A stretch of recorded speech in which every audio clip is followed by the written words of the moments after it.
So, good morning, everyone. I wanted to follow up a little bit today with what we talked about on Wednesday. And actually, this topic came about. David Mick had recently sent me several suggestions of topics for Dharma talks, and this one kind of dovetailed nicely with what we talked about on Wednesday. So, I want to address it. And it's having to do with leading a balanced life. We talked about that a little bit on Wednesday. And how do we lead a balanced life using the tools of the Dharma, especially in these high pressured, uh, busy, social media, too much input world? We live in this fast paced, high pressure, uh, technology driven, where all these demands appear to pull us in different directions, conflicting directions. And in the midst of that, sometimes trying to keep this practice going can seem impossible. Um, but I think the teachings are nonetheless as applicable today as they were in the Buddhist times, if not more so, because the path offers some profound guidance on how to lead a more balanced and fulfilling life, even in the most turbulent of circumstances in which we currently live. So if we integrate sort of the ancient wisdom of the Buddhist teachings, which have just withstood the test of time so well, and then modern psychology sort of thrown into the mix, which in some ways just mirrors or is a modern reinterpretation of so much of what the Buddha taught, it gives us an opportunity to integrate those two things into this fabric of life, sort of harmonizing the external responsibilities that we all face every day and our inner tranquility. And you will recall that the Buddha's own journey to awakening, he started out with this life of excess and opulence and sensory pleasure in his father's palace. He left, and then he wandered for a couple of years as an ascetic, denying himself any pleasure. And then he ended up in what he called the middle way. And that's kind of the goal that he set for all of us, a path of balance that avoids the extremes of self-indulgence on the one hand and sort of self-denial or mortification on the other hand. And this middle way is a root teaching in Buddhism. It's a model that we can use even today for cultivating some balance in our high-pressure lives.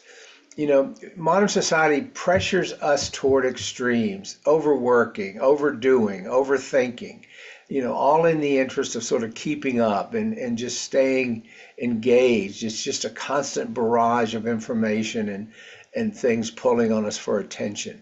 Compulsively consuming media for entertainment. Or conversely, feeling guilty if we're not keeping up with all the demands that the culture and society seems to impose upon us.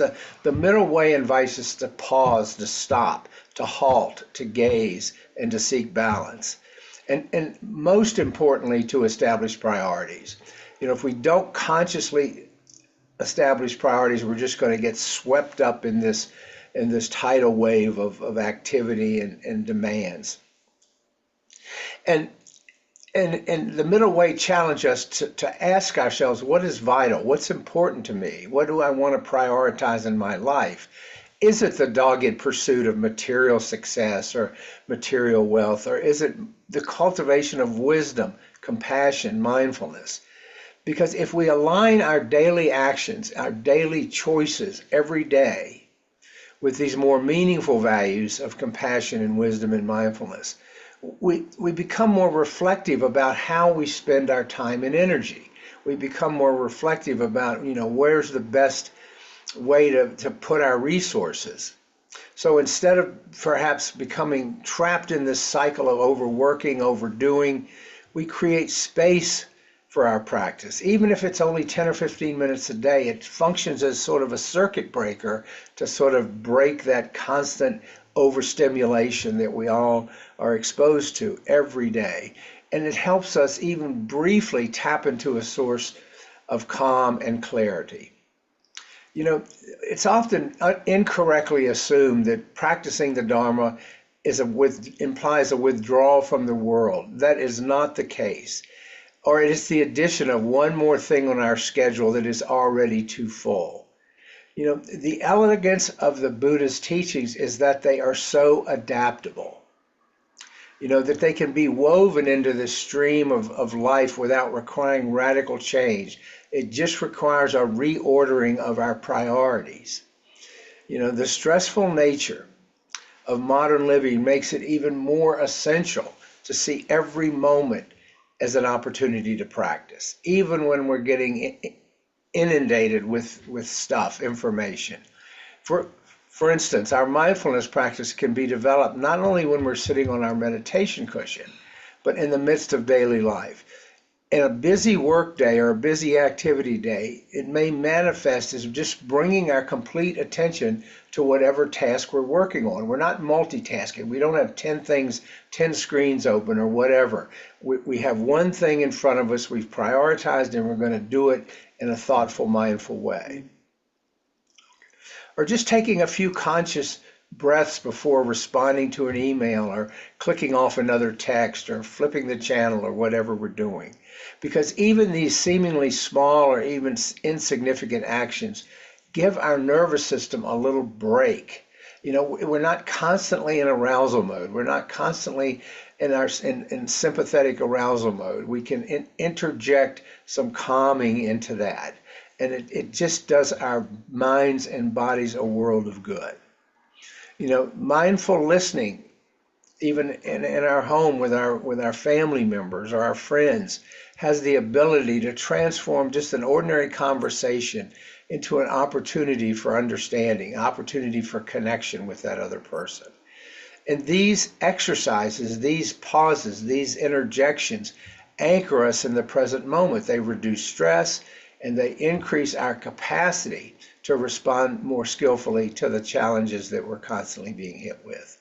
You know, the teachings offer a means to work with the mental patterns that propel imbalance, craving, aversion, delusion. The three poisons are generally at the root of so much of the pressure that we feel. Think about that. I need this, I want that, I don't want this, I don't want that. Oh, it should be this way instead of that way. Those are the three poisons constantly causing us inner pressure.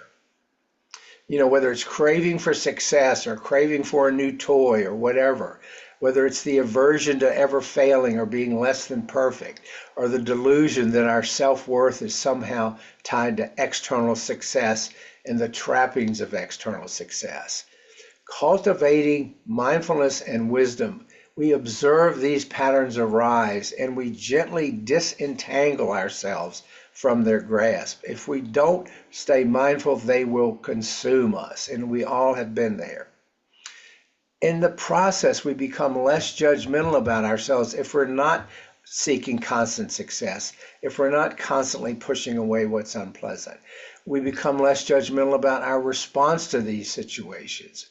We don't feel like we're not keeping up with the Joneses. We don't chastise ourselves. For example, the awareness of the need for recognition in whatever we're doing, work or outside of work, allows us to pause and reflect on whether this need to achieve, to succeed, is truly serving our well-being, or is it just simply perpetuating our stress?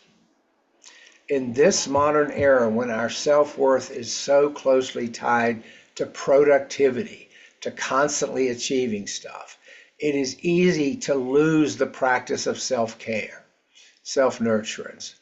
But the Buddha was clear that taking care of ourselves was an indispensable precursor to taking care of others. And we talk about this often. We start here, and when we're grounded, then we're in much better position to reach out and be supportive and engage in compassionate behavior toward others. You know, it's that same metaphor I often invoke here of putting our oxygen mask on first when it drops on the airplane so we can then help others put their mask on. Okay. You know, in the Metta Sutta, the Buddha instructs us to develop and practice loving kindness toward ourselves before extending it to all beings.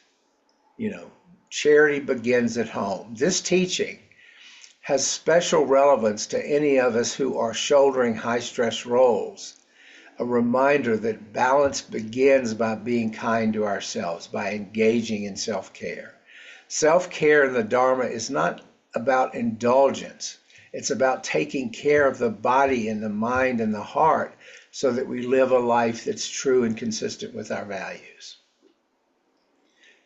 This may mean setting boundaries to protect our time so that we have some quiet, reflective time. It may involve developing our daily meditation or mindfulness practice. It may involve just simply being kinder to ourselves and less judging during stressful moments.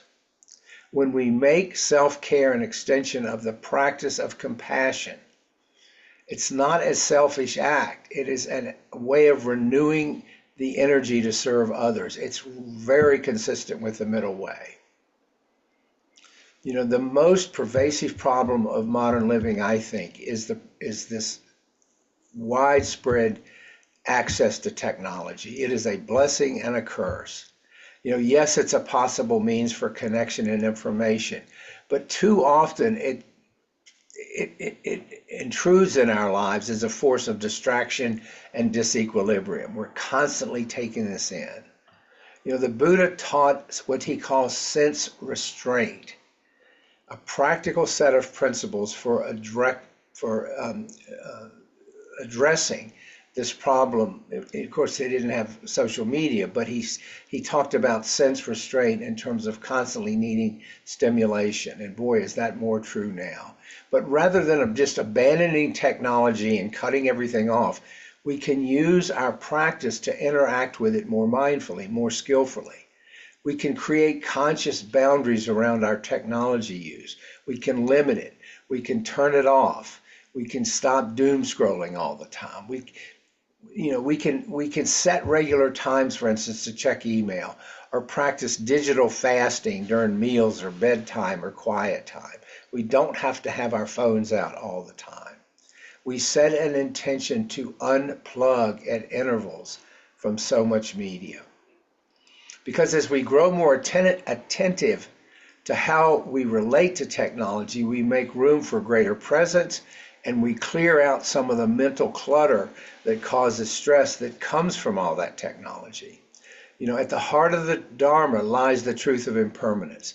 All experiences, whether enjoyable or stressful or neutral, are temporary.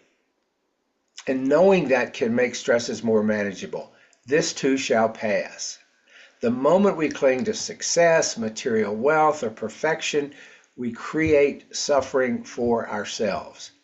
But once we embrace impermanence, we open ourselves to discovering greater peace amidst change. We're not clinging to things. This might mean letting go of the need to control every aspect of our lives, or accepting that it's okay to make mistakes. Developing gratitude for the here and now, gratitude for what we have rather than focusing on what we don't have. And recognizing that even the most mundane aspects of life are both valuable but also fleeting. Now, keep in mind that when I'm talking about leading a balanced life here, in the stress-filled world in which we live, I'm not talking about avoidance or evading problems. I'm talking about meeting them head-on with mindful discernment, with compassion, with wisdom. Bringing the teachings into the facts of our everyday crazy lives. Using these tools as a guide through our stressful lives to seek balance. By living in the middle way, we can create a life that's not only balanced but more meaningful. A life that draws on the wisdom, the timeless wisdom of the Buddha's teachings. As practitioners of those teachings, it is our responsibility to not only engage with them, but to model them for the people around us, to show that these teachings are not just a relic of the past, but they can be contemporary living practices that reshape even the most busy modern life. And in doing that, we do justice to the Buddha's legacy. We offer a path of liberation, not only to ourselves, but to all those about whom we care. So those are some thoughts this morning, going back to Wednesday as well, on leading a balanced life.